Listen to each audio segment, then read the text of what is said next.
The Middle East is not a region in balance, it is a region in suspension, delicately hanging by threads woven from religion, colonial legacy, strategic alliances, and unresolved blood feuds. Israel, as both a symbol and a state, sits at the epicenter of this volatility, not merely as a geopolitical actor, but as a lightning rod for competing historical narratives and ideological grievances. Every war Israel engages in doesn't just draw in its immediate neighbors, it risks pulling the entire region into a chain reaction. Consider the patchwork of relationships and rivalries that defines the area. Israel shares an uneasy peace with Egypt and Jordan. Peace treaties signed in ink but maintained in caution. Lebanon is a neighbor in name but often a battleground in function, due largely to Hezbollah, a proxy force backed heavily by Iran. Syria, still recovering, or more accurately, still collapsing from its civil war, remains a chaotic wild card. Iraq is fractured, Turkey is assertive, and Saudi Arabia is shifting from covert hostility to cautious pragmatism, all while the shadow of Iran looms large across it all. In this volatile context, any major escalation involving Israel, particularly one that entangles Hezbollah in the north or Iran directly, would not remain confined to a bilateral conflict. Instead, it could erupt into a regional war with consequences that ripple from the Mediterranean to the Persian Gulf. The current regional balance is not a state of harmony, it is a tense standoff, held in place by deterrence, mutual fear, and the increasingly fragile belief that the cost of war outweighs the potential gains. Add to this the growing entanglement of non-state actors, Hamas in Gaza, Hezbollah in Lebanon, the Houthis in Yemen, and numerous militias across Iraq and Syria. These groups operate with ideological fervor and the backing of larger states like Iran, which uses them as strategic tools to pressure Israel without direct confrontation. They are not beholden to international law, and their motivations are as much theological as they are political, making diplomacy nearly impossible and unpredictability nearly guaranteed. Then there's the wild card of public sentiment. Arab populations, often more radical in their views than their governments, can force the hands of reluctant regimes. A full-scale Israeli operation in Gaza or Lebanon, for instance, could trigger protests, unrest, and political destabilization in countries like Jordan, Egypt, or even Saudi Arabia, whose leadership has recently sought quiet rapprochement with Tel Aviv. The so-called Abraham Accords might buy normalization at the elite level, but they cannot suppress grassroots fury forever.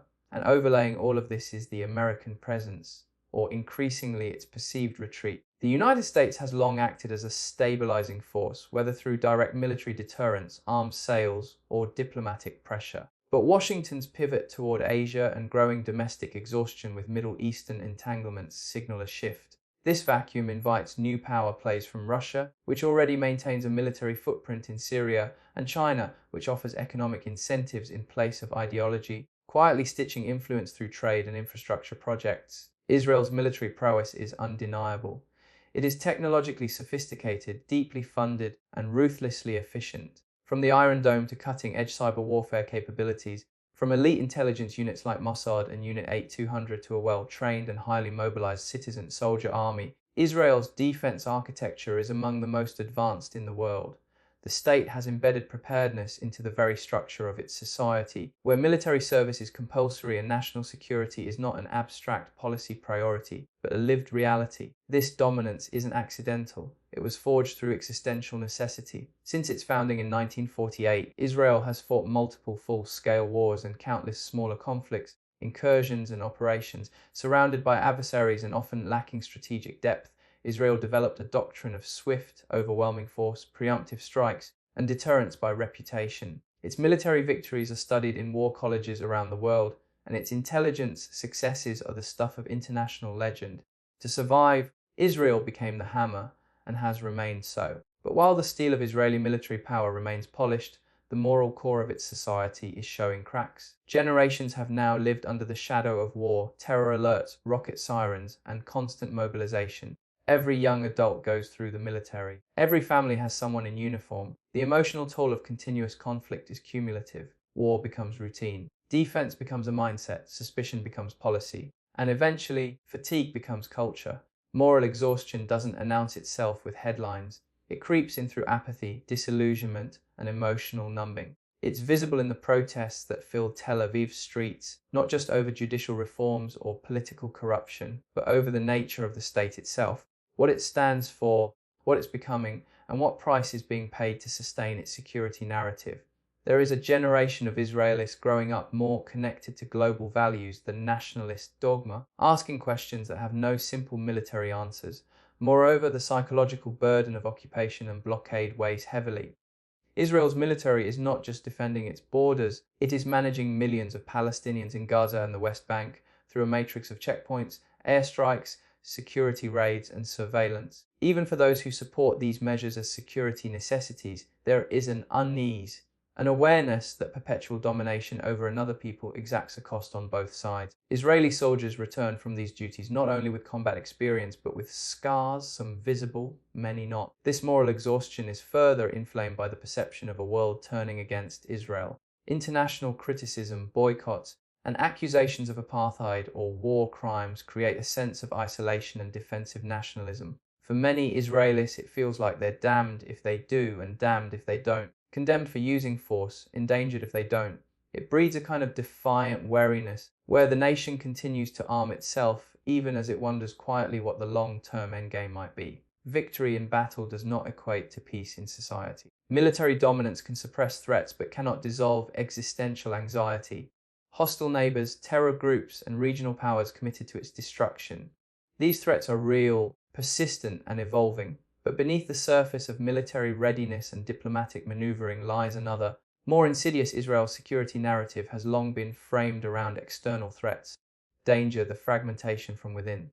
For Israel, survival has always meant confronting enemies without, but in recent years the struggle against enemies within, internal divisions, ideological rifts, and identity crisis has grown just as destabilizing. Externally, the threats remain serious and varied. Iran continues to be Israel's most formidable adversary in the region, funding and arming groups like Hezbollah in Lebanon and Islamic Jihad in Gaza. With a growing network of proxies stretching across Iraq, Syria, and Yemen, Iran exerts strategic pressure on Israel from multiple fronts, operating not as a single army, but as a decentralized web of ideological and military influence. Hezbollah's arsenal of precision-guided missiles, for example, poses a far greater threat than the crude rocket fire from Hamas.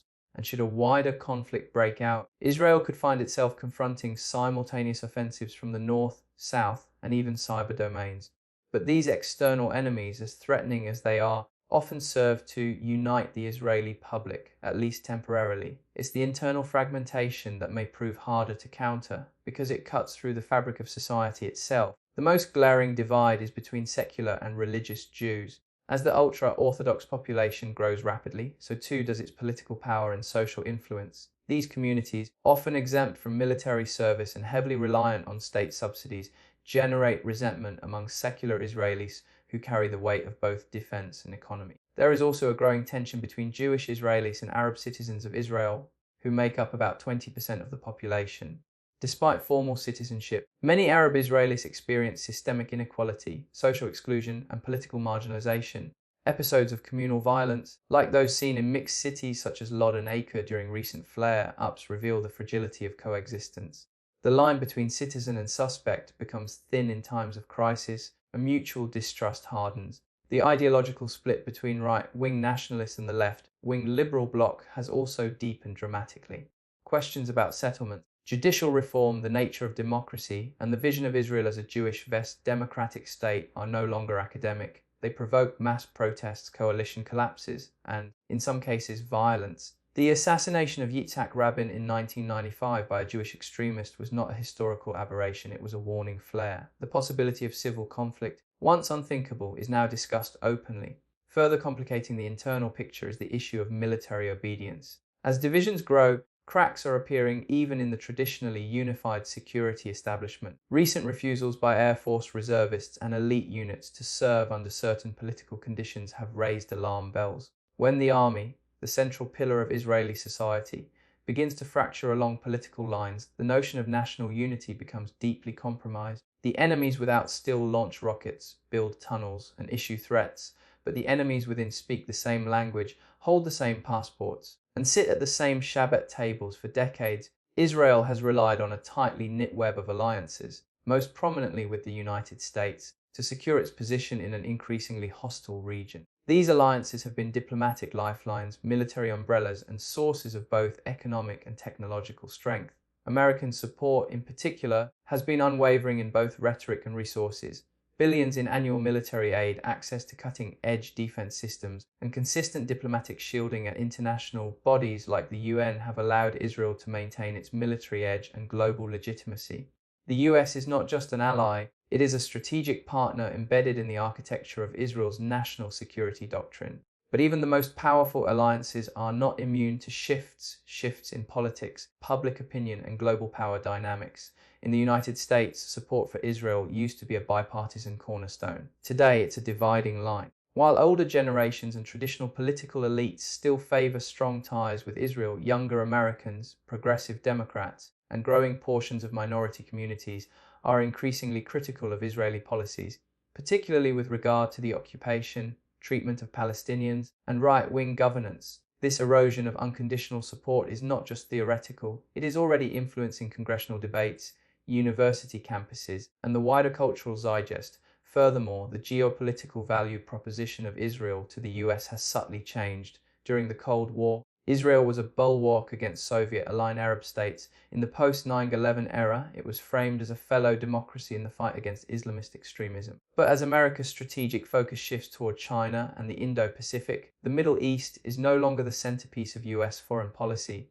The pivot to Asia is not just a slogan, it's a reallocation of resources, attention, and influence. In this recalibration, Israel risks becoming less central and more of a liability, especially if its actions provoke regional instability or draw the US into conflicts it no longer wishes to fight. Beyond America, Israel has cultivated newer alliances through the Abraham Accords, normalizing relations with the UAE, Bahrain, Morocco, and quietly engaging Saudi Arabia. These are significant diplomatic wins, breaking long-held taboos in the Arab world. Yet even these relationships have limits. They are often transactional, based on economic and security cooperation rather than deep cultural alignment. Public opinion in these countries remains largely pro-Palestinian, and any large-scale Israeli military action, especially one involving Gaza or Al-Aqsa, could quickly sour these fragile alliances, forcing governments to retract or at least pause their reprocurement. The European Union presents another complicated picture. Economically and technologically aligned with Israel, the EU often condemns settlement expansion and human rights abuses, walking a diplomatic tightrope between partnership and principle. Meanwhile, Russia, once marginal in Israeli strategy, now plays a key role due to its presence in Syria and its relationships with Iran and Hezbollah. China, for its part, remains a quiet but growing economic partner, though its alliance is purely opportunistic and devoid of ideological loyalty. Allies can shield and support, but they also restrain, condition, and sometimes abandon when domestic interests shift or international calculations change. The spectre of nuclear conflict in the Middle East is no longer a distant, academic possibility. It is a looming, unstable presence in the strategic calculations of the region. Israel, though never officially confirming its nuclear arsenal, is widely understood to possess a sophisticated and sizable nuclear capability, estimated at between 80 to 90 warheads, with delivery systems that include air, land, and possibly submarine-based platforms. This doctrine of deliberate ambiguity, known as the policy of opacity, has served to deter existential threats without provoking formal international intervention or arms race declarations. But opacity can only hold as long as deterrence does, and deterrence is increasingly being tested. At the center of this volatile equation is Iran. With its expanding nuclear enrichment program, Tehran continues to inch closer to weapons-grade capabilities, all while denying any intention to build a bomb. The collapse of the Joint Comprehensive Plan of Action, JCPOA, the US withdrawal under the Trump administration, and Iran's subsequent acceleration of enrichment activities have left the region teetering on a dangerous edge. For Israel, a nuclear-armed Iran is not just unacceptable, it is an existential red line. Unlike past conflicts that revolved around territory or ideology, the introduction of nuclear weapons into the equation fundamentally changes the stakes. The nuclear threshold is not simply about whether Iran constructs a warhead, it's about the point at which one or more actors, state or non-state, decide that conventional deterrence has failed, and the threat of massive retaliation is no longer sufficient to prevent catastrophic escalation. This threshold could be crossed deliberately or by miscalculation. A cyber attack mistaken for a first strike, a misinterpreted missile test, or a proxy war that spirals out of control could all spark an uncontrollable sequence of actions.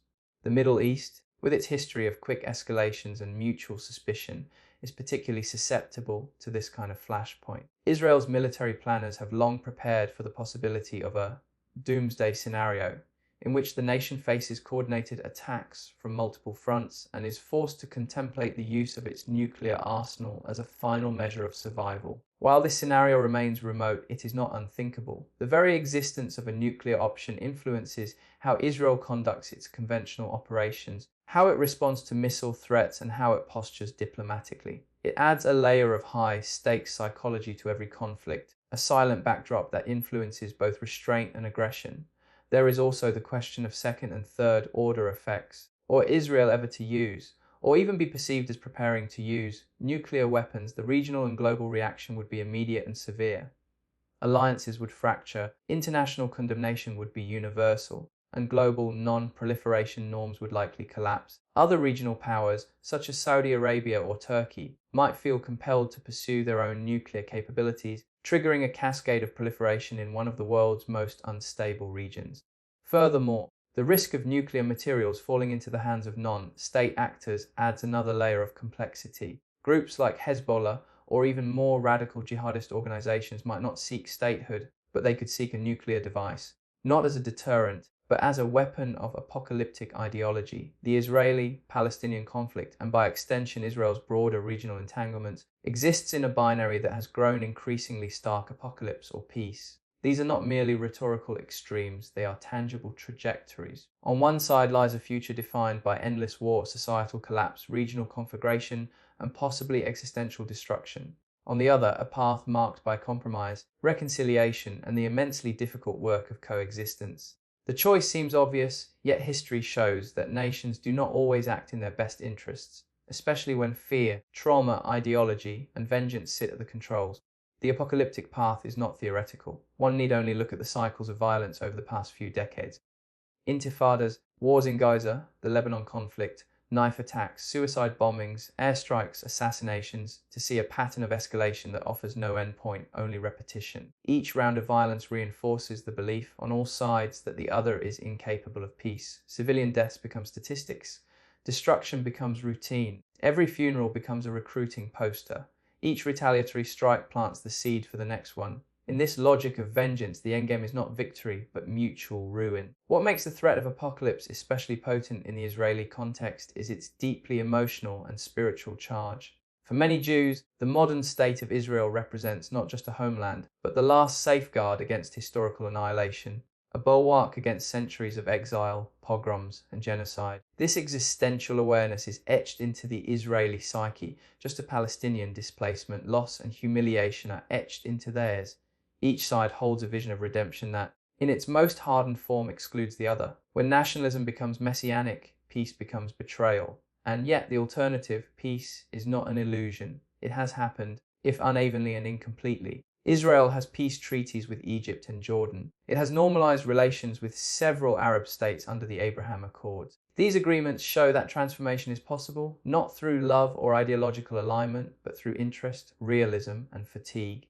Even among Israelis and Palestinians, there exists a silent majority who are exhausted by war, who crave a future where children grow up not in bomb shelters but in classrooms. However, peace is not passive. It is not a ceasefire or the absence of violence. It requires difficult, often unpopular decisions: ending occupation, dismantling settlements, accepting painful compromises, reforming political systems, confronting extremists within one's own community. It requires leadership capable of imagining something radically different from the status quo, and societies willing to follow, despite generations of fear and hate. It also requires a shift in narrative from one of zero-sum victory to one of mutual survival. International pressure can play a role, but it cannot replace internal will. Outside actors can facilitate dialogue, offer guarantees, or apply consequences, but they cannot manufacture the kind of cultural and psychological shift that sustainable peace demands. The conflict persists not merely because of geopolitics, but because identities are wrapped tightly around it, and narratives of victimhood have become central to national consciousness on both sides. In the end, the question isn't just whether the next war will be Israel's last, it's whether Israel and the region around it can survive another cycle of destruction without collapsing under the weight of its own history. Military strength may win battles, but it cannot heal division, restore trust, or secure lasting peace. The real fight is not for land or power, but for vision, a future where identity is not forged through conflict. Israel stands at a crossroads, continue down the path of perpetual war, or summon the courage to imagine something beyond survival, something rooted in peace, justice, and shared humanity.